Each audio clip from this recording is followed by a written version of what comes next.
தேவனுடைய பரிசுத்த நாமங்களுக்கு துதி கன மகிமை உண்டாவதாக. முடிவு பரியந்தம் நிலை நிற்பவனே ரட்சிக்கப்படுவான் என்று மத்தேயு 24:13 ஆண்டவர் சொல்றாரு.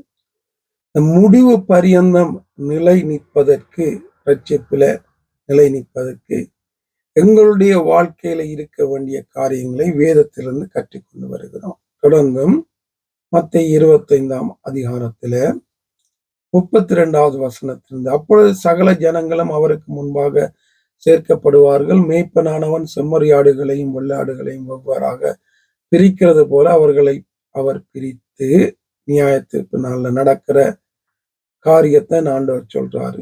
33 செம்மறியாடுகளை தமது வலது பக்கத்திலும் வெள்ளாடுகளை தமது இடது பக்கத்திலும் நிறுத்துவார். அப்பொழுது ராஜா தமது வலது பக்கத்தில் நிற்கிறவர்களை பார்த்து, வாருங்கள், என் பிதாவினால் ஆசீர்வதிக்கப்பட்டவர்களே, உலகம் உண்டான முதல் உங்களுக்காக ஆயத்தம் பண்ணப்பட்டிருக்கிற ராஜ்யத்தை சுதந்திரித்துக் கொள்ளுங்கள். அப்படி ஆண்டவர் என்ன செய்வாரு?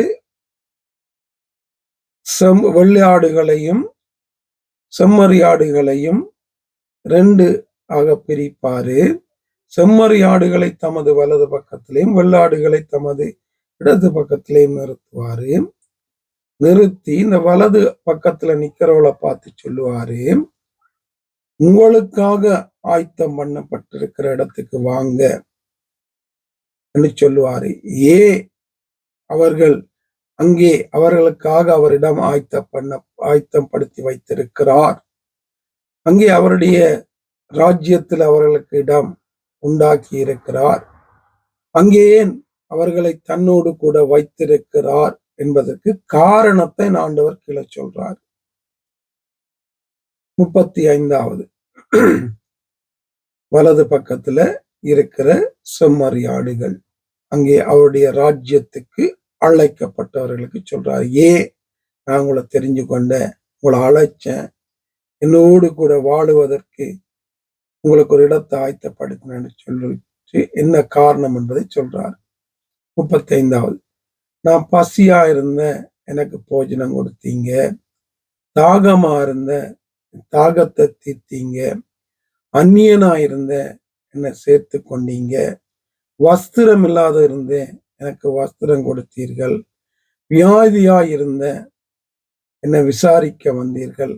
காவலில் இருந்தேன், என்னை பார்க்க வந்தீர்கள் என்பார்கள்.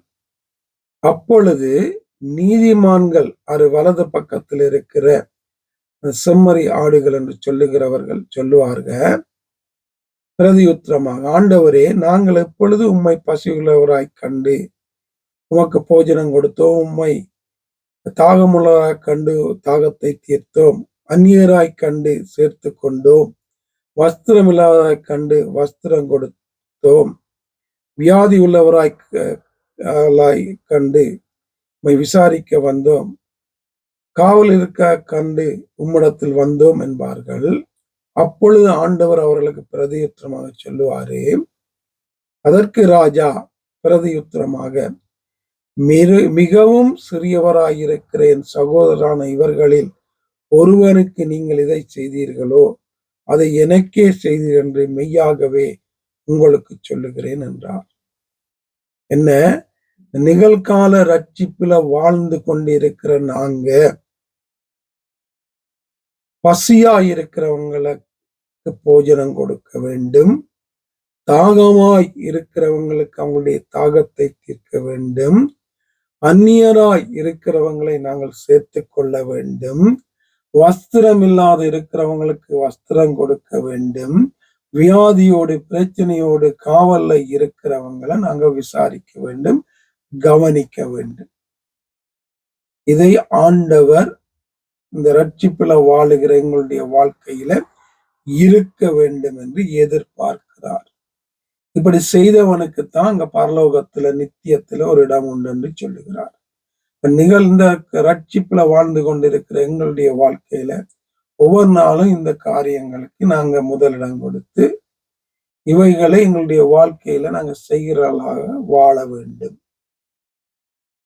தேவனுடைய ராஜ்யத்திலே போய் சேர வேண்டுமானால் அநேக காரியங்கள் செய்ய வேண்டும். அதான் ஒவ்வொரு நாளும் பார்த்து கொண்டு வருகிறோம். அதுல இதுவும் ஒரு முக்கியமான காரியம். தொடர்ந்து ஆவியானவர் இப்படியாக வாழ எங்களுக்கு உதவி செய்வாராக. ஆமென்.